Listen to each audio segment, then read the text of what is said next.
जो कई इलाके हैं जहाँ पे जलभराव काफ़ी ज़्यादा है, कल से बढ़ गया है, खासकर आईटीओ का इलाका, वाईटी एक्सटेंशन या राजघाट के सामने।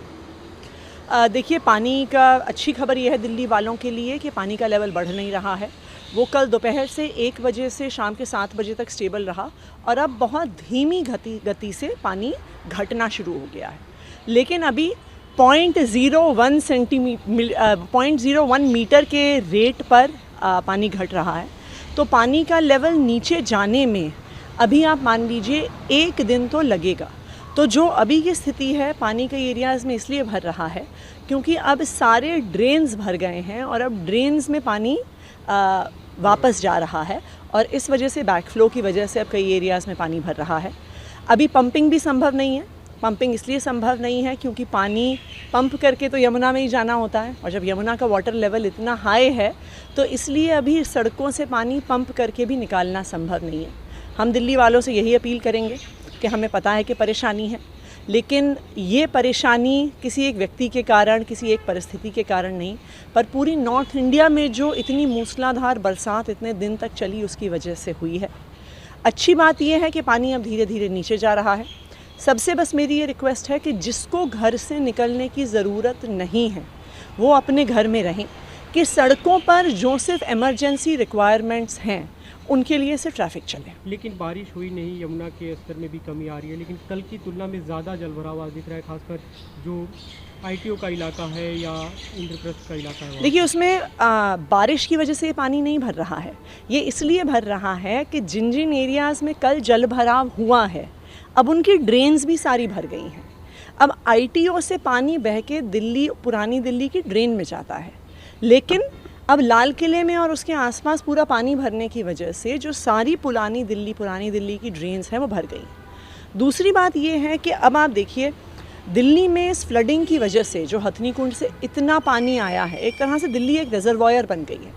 अब दिल्ली की भी सारी कैपेबिलिटीज़, सारी जो एम्बैंकमेंट्स हैं उनकी कैपेबिलिटीज़ टेस्ट हो रही हैं। हालांकि हमारी पूरी टीम लगातार 24 घंटे काम कर रही है। एनडीआरएफ का भी सपोर्ट है, आर्मी के इंजीनियरिंग विंग का भी सपोर्ट है, लेकिन परिस्थिति मुझे लगता है कि अभी 10-12 घंटे लगेंगे परिस्थिति को धीरे धीरे नॉर्मलाइज होने में। कई बार ये हमें कल जो दिखा कि आईपी स्टेट के पास जो आपका जो ड्रेन का रेगुलेटर है उसमें कुछ खराबी आई थी, तो सौरभ भारद्वाज ने ट्वीट करके जानकारी भी दी होगी थी, रात वहाँ पे थे और बताया जा रहा है आईटीओ के पास भी किसी रेगुलेटर में कुछ दिक्कत आई है, तो वो एक ही दुरुस्त किया जाएगा। और तो वो एक ही बेसिकली वो एक ही रेगुलेटर है। सौरभ भारद्वाज जी रात भर वहाँ पे थे, मैं भी बस अभी वहीं ही जा रही हूँ। वहाँ पर आईएनएफसी की टीम, एमसीडी की टीम, पीडब्ल्यूडी की टीम, यहाँ तक कि अब हमारी आर्मी की भी इंजीनियरिंग विंग से बात हो रही है कि उसको तुरंत बंद किया जाए। जैसा मैंने कहा, हर गेट की, हर रेगुलेटर की, हर एम्बैंकमेंट की, बराज की सारी कैपेसिटी अब टेस्ट हो रही है क्योंकि 3 दिन से यमुना में 207-208 फुट का पानी भरा हुआ है। अब बस धीरे धीरे जैसे पानी का स्तर नीचे जाएगा उसी के बाद ये सारी परिस्थितियाँ सुधरेंगी। मेरी बस दिल्ली वालों से अपील है कि जिसको घर से निकलने की ज़रूरत नहीं है, चाहे वो दिल्ली के किसी हिस्से में रहते हैं, वो आज नहीं निकलें, क्योंकि चाहे अनचाहे में वो सेंट्रल दिल्ली को हिट करते हैं और अगर वहाँ पे ट्रैफिक जैम होगा तो जो भी इमरजेंसी सप्लाईज़ हैं जो हमें इवैक्यूएशन करना है उस पर प्रभाव पड़ेगा। जलभराव जो काफ़ी ज़्यादा दिख रहा है, कब तक इसमें कमी आ सकती है? देखिए, ये जलभराव तो तब कम होगा जब यमुना जी का पानी कम होगा। तो जैसे जैसे पानी कम होगा तो ड्रेन्स के पानी को हम पंप करके यमुना में डाल पाएंगे, लेकिन जब तक यमुना का लेवल थोड़ा और डाउन नहीं होता है तब तक ड्रेन्स की पंपिंग पॉसिबल नहीं। आपने कहा ये किसी आदमी के कारण नहीं, लेकिन बीजेपी खुले तौर पे आरोप लगा रही है। अनुराग ठाकुर जो केंद्रीय मंत्री, उनका कल बयान है कि कुछ लोग जो शीश महल में रहते हैं वो दूसरों पे आरोप लगाते हैं, वो दूसरों का देश क्या जाने।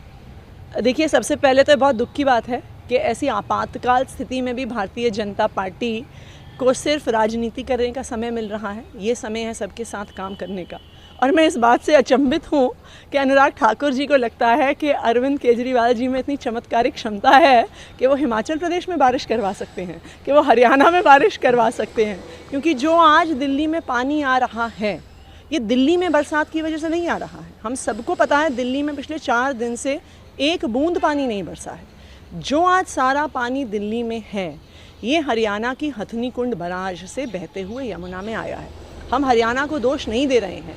जैसा कि शेखावत जी ने हमें बताया, ये हथनी कुंड बराज में रिजर्वॉयर नहीं है, वहाँ पर पानी रोकने की कैपेबिलिटी नहीं है। तो उनके पास हिमाचल से जितना पानी आया, उत्तराखंड से जितना पानी आया, उनके पास कोई ऑप्शन नहीं है उसको यमुना में छोड़ने के अलावा।